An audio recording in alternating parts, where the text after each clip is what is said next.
ये कहानी एक ऐसे ग्रुप के ऊपर है जो कि दूसरे कॉन्टिनेंट से अपने कॉन्टिनेंट की रक्षा करने के लिए बीच समुद्र में बने एक मिलिट्री बेस पर होते हैं, जहां पर हर 2 साल में स्टाफ को लेने रेस्क्यू टीम आती है। लेकिन इस बार इस ग्रुप को लेने कोई नहीं आया और अब इस ग्रुप के साथ क्या क्या होगा और ये लोग समुद्र के बीच कैसे सरवाइव करेंगे, ये सब आपको इस वीडियो में आगे पता चलेगा।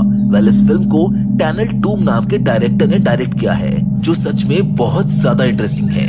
इसीलिए टाइम को ना गवाते हुए चलिए जल्दी से स्टार्ट करते हैं आज की हमारी कहानी को। Hollywood silver screen presenting last sentinel. तो कहानी की शुरुआत होती है साल 2063 से, जहां पर हमको दिखाया जाता है कि पृथ्वी के बढ़े हुए तापमान और इंसान की गलतियों की वजह से सी लेवल इतना ज्यादा बढ़ गया है कि चारों तरफ सिर्फ पानी ही पानी है और ज्यादातर पृथ्वी अब डूब चुकी है। लेकिन फिर भी अभी तक पृथ्वी के 2 कॉन्टिनेंट्स पूरी तरह से बचे हुए हैं, पर दोनों मिलकर रहने के बजाय बचे हुए रिसोर्सेज के लिए एक दूसरे से लड़ते रहते हैं, जिस वजह से अक्सर इन दोनों के बीच वॉर होने का खतरा बना रहता है। इसीलिए दोनों के बीच में इनमें से एक कॉन्टिनेंट ने अपने मिलिट्री बेस को बनाया ताकि इससे पहले कि कोई दूसरा कॉन्टिनेंट हमला करे उसको रोका जा सके।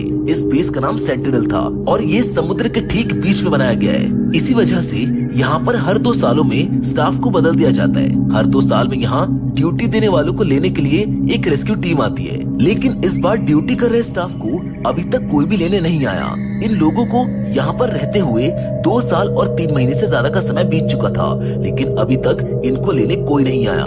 ये 4 लोग होते हैं जिनके नाम सलिवन, बेन्स, कैसिडोर और हेंड्रिक्स हैं, जिनमें से हेंड्रिक्स इनका कैप्टन होता है। एक रात काफी तेज तूफान आता है, जिस वजह से समुद्र में भी काफी ऊंची ऊंची लहरें उठ रही होती हैं। लेकिन उसी दौरान सलिवन फिशिंग कर रहा होता है, जिसने काफी सारे फिश पकड़ी होती हैं। उसका पूरा नेट फिश से भरा हुआ है, जिस वजह से उसे ऊपर खींच पाना काफी मुश्किल था, क्योंकि तूफान बहुत तेज था और समुद्र में भी काफी हलचल हो रही थी। इसी बीच अचानक से आउटपोस्ट का ड्रेनेज पाइप टूट जाता है, जिस वजह से बेन्स को उसको ठीक करने के लिए जाना पड़ता है। लेकिन उसे ठीक करते समय बेन्स का हाथ पाइप पे फंस जाता है, जिस वजह से वो बहुत मुश्किल से बाहर निकल पाता है। वहीं दूसरी ओर सलिवन के हाथ से फिश से भरा नेट पानी में गिर जाता है, जिससे सारी मछलियां भी पानी में बह जाती हैं। सलिवन दोबारा से मछलियां पकड़ने की कोशिश करता है, क्योंकि इनके पास खाने की कमी थी और ऐसा मौका इनको फिर नहीं मिलेगा। लेकिन तूफान तेज होने की वजह से उसे हार माननी पड़ती है और सलिवन एक बड़ी सी लहर को आता हुआ देखकर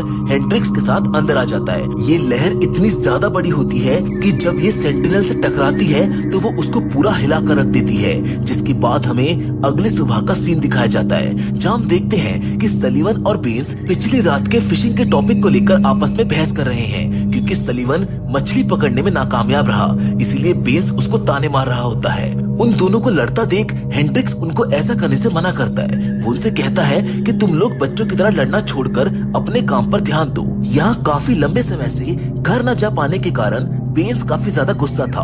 वो हेंड्रिक्स से कहता है कि आप हमको आदेश देने के बजाय कंट्रोल रूम से कांटेक्ट करके ये क्यों नहीं पूछते कि हमें अभी तक कोई क्यों नहीं लेने आया। जिस पर हेंड्रिक्स बोलता है कि टेलीग्राफ मशीन इन फालतू कामों के लिए नहीं है, बल्कि रिपोर्टिंग करने के लिए है। और इतना कहकर हेंड्रिक्स वहाँ से चला जाता है, जिसके बाद सलिवन टेलीग्राफ के जरिए आज की रिपोर्टिंग बेस को दे देता है। दरअसल सलिवन हर रोज सिर्फ नो इवेंट्स लिखकर बेस को भेज रहा था, जिसके जवाब में उसको भी सिर्फ वही मैसेजेस वापस मिल रहे थे।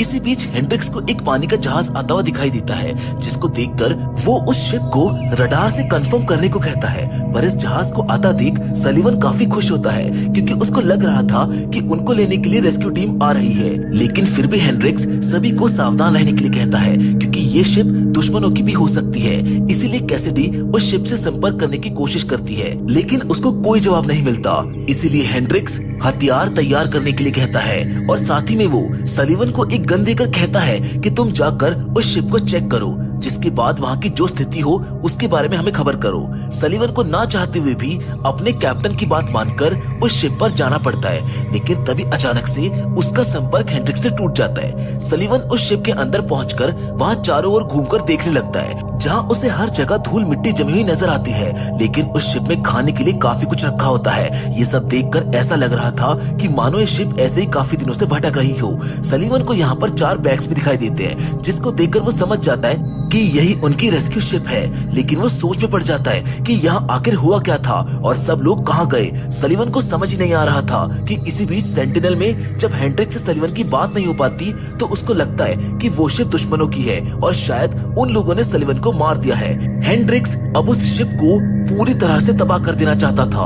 वो कैसिडी से हथियार को एक्टिवेट करने की चाबी मांगता है, जिसको देने से कैसिडी इनकार कर देती है। लेकिन जब हेंड्रिक्स को ज्यादा गुस्सा आने लगता है तो मजबूरन वो चाबी कैसिडी को उसको देनी पड़ती है। मगर इससे पहले हेंड्रिक्स हथियारों को एक्टिवेट कर पाता, उसको सलीवन खुद कांटेक्ट कर लेता है। यहाँ हेंड्रिक्स कैसिडी से गुस्सा होकर कहता है कि तुम आज के बाद कभी भी मेरे ऑर्डर को मानने से इनकार मत करना। ये कहकर हेंड्रिक्स उस चाबी को वापस कैसिडी को देने की बजाय अपने पास ही रख लेता है। इसी दौरान सलीवन भी शिप से वापस लौट आता है। वो आते ही हेंड्रिक्स को सब कुछ बता देता है। वो उससे कहता है कि हमें इस शिप के बारे में बेस को खबर देनी चाहिए, लेकिन हेंड्रिक्स उसे ऐसा करने से मना करता है क्योंकि वो पहले और ज्यादा छानबीन करना चाहता था। उसके बाद ही वो बेस को इसके बारे में डिटेल में बताना चाहता था। जिसके बाद ये सभी लोग एक एक करके आयोडीन बांध लेते हैं ताकि इन्हें कोई इन्फेक्शन वगैरह ना हो। सभी हेंड्रिक्स के इस रवैये से परेशान थे, इसीलिए सलीवन बिना उसको बताए बेस को टेलीग्राफ से मैसेज कर देता है। ये बात कैसिडी और बीन्स दोनों को ही पता थी।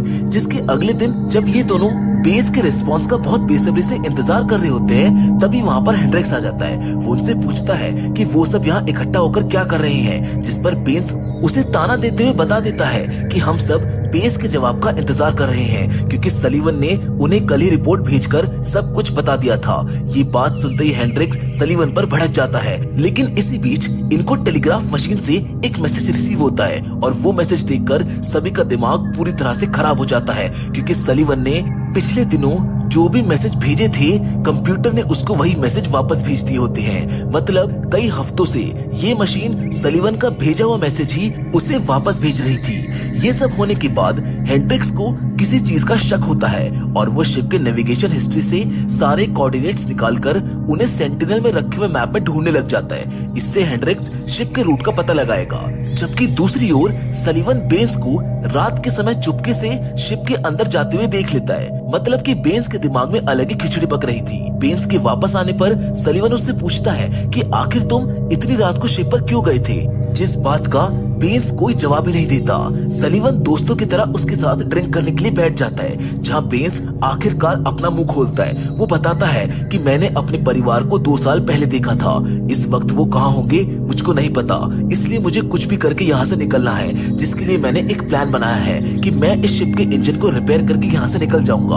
बेन्स के आइडिया को सुनकर सलीवन काफी ज्यादा खुश हो जाता है और उसमें इसका साथ देने के लिए तैयार हो जाता है। जिसके बाद वो ये बात आकर कैसिडी से शेयर करता है। वो कहता है कि यहाँ से निकलने के बाद हम दोनों अपना खुद का एक संसार बसाएंगे। लेकिन कैसिडी इस बात से कुछ खास खुश नहीं होती।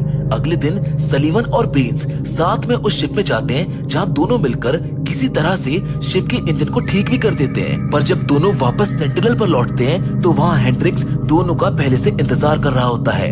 हेंड्रिक्स उनको ऑर्डर देते हुए कहता है कि तुम दोनों वापस जाकर शिप के जरूरी पार्ट्स खोल कर ले आओ और बाकी की शिप को वहीं डूबने के लिए छोड़ दो। साथ ही तुम दोनों घर जाने की जिद भी छोड़ दो। तुम्हारा कॉन्ट्रैक्ट एक्सपायर हो गया है तो क्या हुआ, इसके बावजूद भी तुमको यहाँ पर गार्डियन का काम करना होगा।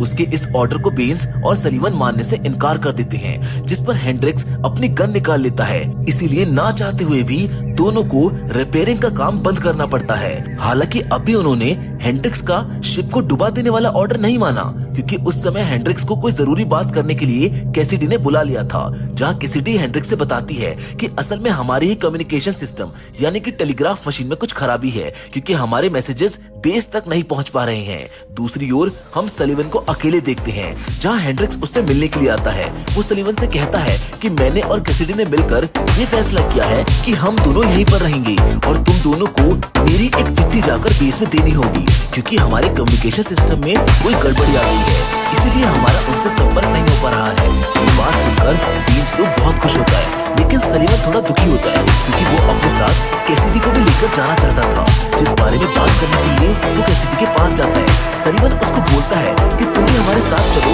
और हेंड्रिक्स को यहीं सड़ने दो, मगर कैसिडी अपनी मर्जी से यहाँ रुकना चाहती थी। वो सलीवन से बोलती है कि मैं तुमसे प्यार नहीं करती और जो भी हमारे बीच हुआ वो सब मैंने टाइम पास करने के लिए किया था, इसलिए तुम यहाँ से निकलकर अपनी नई जिंदगी शुरू करो। कैसिडी की ये बात सुनकर सलीवन काफी ज्यादा दुखी हो जाता है। लेकिन इसके कुछ देर बाद हम हेंड्रिक्स को फिर से शिप से मिले कोऑर्डिनेट्स को चेक करते हुए देखते हैं, जिससे उसको बहुत ही चौंकाने वाली बात पता चलती है।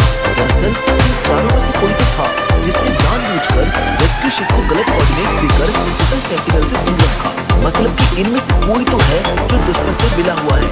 बाकी चारों में से वो कौन है इसका तो खुद हेंड्रिक्स को भी अंदाजा ही नहीं था। अगले दिन सुबह इन्हें अपनी तरफ एक और शिप आता हुआ दिखाई देता है। कैसिडी उस शिप से संपर्क करने की कोशिश करती है, लेकिन वहाँ से कोई जवाब नहीं आता। इस बार हेंड्रिक्स किसी को भी शिप पर चेक करने के लिए नहीं भेजता और इस बार बिना सोचे वो उस शिप पर हमला कर देता है, लेकिन उसका यह निशाना चूक जाता है। बाकी रेस्क्यू शिप का भी कुछ अता पता नहीं था, जिसके बाद पहरे को चीरते हुए इनके सामने वही शिप आ जाती है, जहाँ पर इनको पता चलता है कि ये तो असल में कोई दूसरी शिप नहीं बल्कि वही रेस्क्यू शिप है। और इसी के साथ ये रिवील हो जाता है कि ये सब हेंड्रिक्स ने किया था, क्योंकि वो नहीं चाहता था कि कोई इस जगह से जाए। इसीलिए उसने पिछली रात इस शिप को दूर ले जाकर खड़ा कर दिया ताकि वो उन लोगों को बेवकूफ बनाकर इस शिप को तबाह कर सके। जब सलीवन शिप पर हेंड्रिक्स के कहने के बावजूद भी हमला नहीं करता तो हेंड्रिक्स बेन पर गोली चला देता है, जो गोली उसके कान को छूकर निकल जाती है। ये देख बेस के मना करने के बावजूद सलीवन अपने दोस्त को बचाने के लिए तोप से आखिर उस शिप को उड़ा ही देता है, जिस दौरान मौका देखकर कैसिडी हेंड्रिक्स को पीछे से मारकर बेहोश कर देती है। बेन्स हेंड्रिक्स को जान से मारना चाहता था, लेकिन सलीवन उसको ऐसा करने से रोक देता है और वो हेंड्रिक्स को एक कमरे में ले जाकर बंद कर देती है। इस बात पर बेन्स की सलीवन से झड़प हो जाती है। कैसिडी बेन्स को समझाने की कोशिश करती है, लेकिन बेन्स वहाँ से चला जाता है। साथ ही अब सलीवन और कैसिडी फैसला करते हैं कि वो दोनों टेलीग्राफ की फ्रीक्वेंसी को चेक करेंगे जब तक कि उनका किसी और से संपर्क नहीं हो जाता। इसी बीच कैसिडी सलीवन से माफी भी मांगती है। वो कहती है कि मैंने तुमसे जो भी कहा था वो सब झूठ था, बल्कि मैं तो तुमसे बहुत प्यार करती हूँ। ये सब मैंने इसलिए किया क्योंकि मैं नहीं चाहती थी कि तुम हमेशा के लिए यहाँ पर फंसे रह जाओ। जिस पर सलीवन कुछ कहता तो नहीं है, लेकिन अब उसको कैसिडी की बातों का विश्वास नहीं था, इसीलिए वो अपनी तरफ से छानबीन करने का मन बनाता है। जिसके बाद सलीवन हेंड्रिक्स को खाना देने के बहाने उससे बात करने के लिए जाता है। यहाँ वो हेंड्रिक्स से सवाल करता है कि अचानक ऐसा क्या हुआ हेंड्रिक्स, जो तुमने अपना इरादा ही बदल दिया। जिस बात पर हेंड्रिक्स उसे कोऑर्डिनेट्स की गड़बड़ वाली बात बताकर ये कहता है कि उन कोऑर्डिनेट्स के हिसाब से रेस्क्यू शिप यहाँ 3 महीने पहले ही आ जानी चाहिए थी, लेकिन हम में से किसी ने उसे गलत कोऑर्डिनेट्स देकर उसका रास्ता भटका दिया।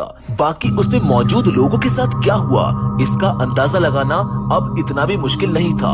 सलीवन उससे कहता है कि तुम्हारा मतलब है कि हम में से कोई गद्दार है, जिसका हेंड्रिक्स हमें जवाब देता है, लेकिन सलीवन को उसकी बातें बकवास लगती है, इसीलिए वो हेंड्रिक्स को वहीं बंद करके बाहर चला आता है और इसके बाद वो हर एक फ्रीक्वेंसी पर मैसेज करना शुरू कर देते हैं। इधर बेन्स नशे में धुत होकर अपने आपे से बाहर होता जा रहा था। उसका दिमाग पूरी तरह से खराब हो चुका था, इसीलिए जब कैसिडी कम्युनिकेशन रूम में सो रही होती है तो बेन्स उसके साथ जबरदस्ती करने की कोशिश करता है, जिससे किसी तरह से कैसिडी खुद को बचाती है। लेकिन अगले ही पल कैसिडी को पता चलता है कि बेन्स ने एक्सप्लोजिव्स और हथियारों की चाबी उससे चुरा ली है, इसीलिए वो तुरंत जाकर ये बात सलीवन को बता देती है। जिसके बाद ये दोनों मिलकर बेन्स को रोकने की कोशिश करते हैं, क्योंकि वो हथियारों को एक्टिवेट करने जा रहा था। कैसिडी आखिर में बेन्स को ये कहकर रोक लेती है कि अगर तुम मर गए तो अपने परिवार से कैसे मिलोगे। ये बात सुनकर बेन्स रोने लग जाता है और कैसिडी उससे चाबियां वापस ले लेती है।